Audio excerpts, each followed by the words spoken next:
This is supposed to be a moment of coming together, a centuries-old tradition of bipartisanship anchored around a peaceful transfer of power.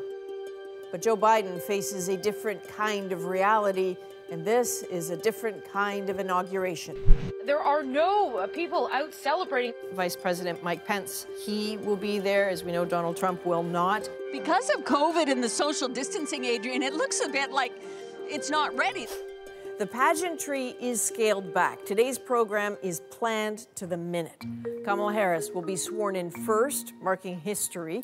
Then by noon Eastern, Joe Biden will place his hand on a Bible that's been in his family's since the 1890s, and he will take the presidential oath of office. One simple sentence, and the 46th presidency begins.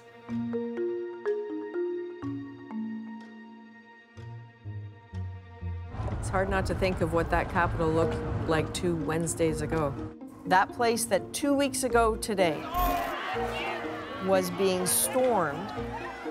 Security officials were deeply concerned that the perceived success of the attack on the Capitol on January 6th would embolden extremists in the United States to try and take another attempt at some sort of disruptive action. We're in Freedom Plaza right now, and this is one of the most secure areas in all of downtown D.C. We've got dozens and dozens and dozens of police officers lining the streets here. This is not a happy time in this country. It is a country in crisis. The fact that there are so many people, more than 70 million Americans who voted for Donald Trump, and a large segment of those, especially the people we've spoken to here today, do not see Joe Biden as the legitimate president. I do not believe he won it legitimately. However, I respect the office he holds, and I will respect the person in that office. What he is facing as a U.S. president is unlike possibly what any other president has faced: the pandemic, a divided nation, an economy in trouble. It's as if to hear him talk, his entire political career has led to this moment.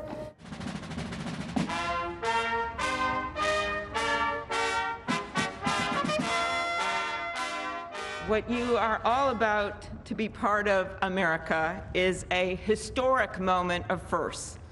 To administer the oath to our first African American, our first Asian American, and our first woman vice president, Kamala Harris, it is my great privilege to welcome to the inaugural stage the first Latina to ever serve on the Supreme Court of the United States of America, Justice Sonia Sotomayor. Please raise your right hand and repeat after me. I, Kamala Davy Harris, do solemnly swear. I, Kamala Davy Harris, do solemnly swear. That I will support and defend the Constitution of the United States. That I will support and defend the Constitution of the United States. Against all enemies, foreign and domestic. This land is your land. This land is my land. From California to the New York Islands. I, Joseph Robinette Biden Jr., do solemnly swear that I will faithfully execute the office of President of the United States. Office of President of the United States. Today, we celebrate the triumph not of a candidate, but of a cause, the cause of democracy. The people, the will of the people has been heard, and the will of the people has been heeded.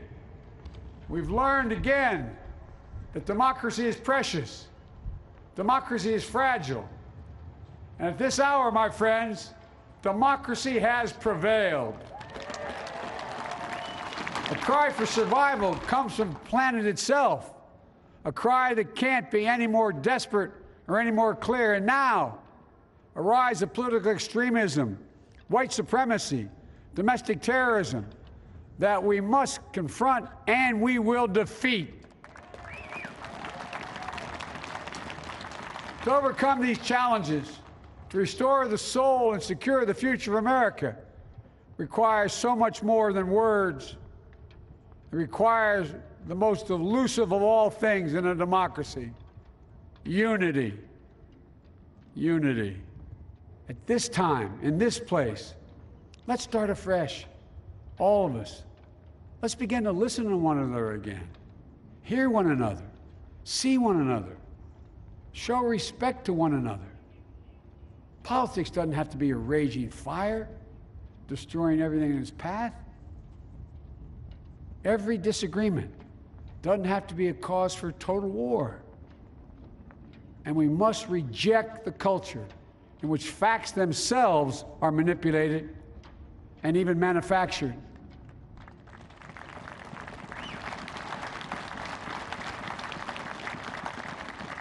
My fellow Americans, we have to be different than this.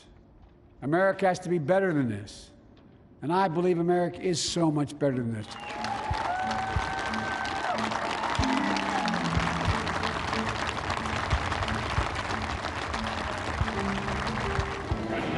Thank you all. Thank you very much. Thank you. It's interesting, all the things that went according to plan, in spite of those fears, in spite of what happened January 6th. And this is not to say by any means that all of that has gone away, but it didn't happen today.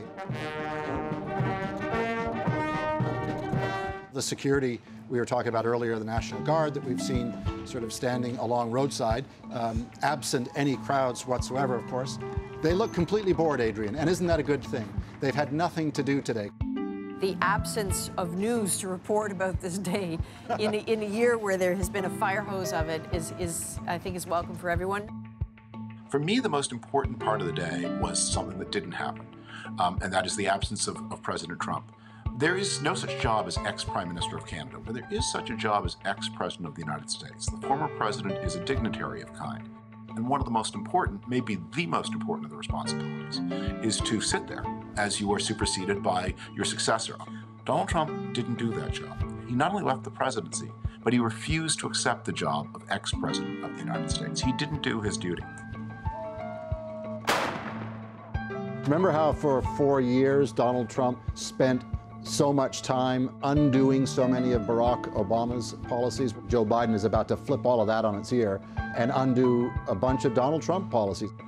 And I thought with the state of the nation today is no time to waste, get to work immediately. The president signing more than a dozen executive orders, one of them which greatly affects this country. It's going to rescind the presidential approval of the Keystone XL pipeline. As that beautiful ceremony was unfolding, the company that runs Keystone XL, which was TransCanada and is now TX, laid people off, halted construction on the pipeline that had been ongoing, and was forced to lay off workers. If you want an immediate sign of how the change of administration has affected Canada, that is it.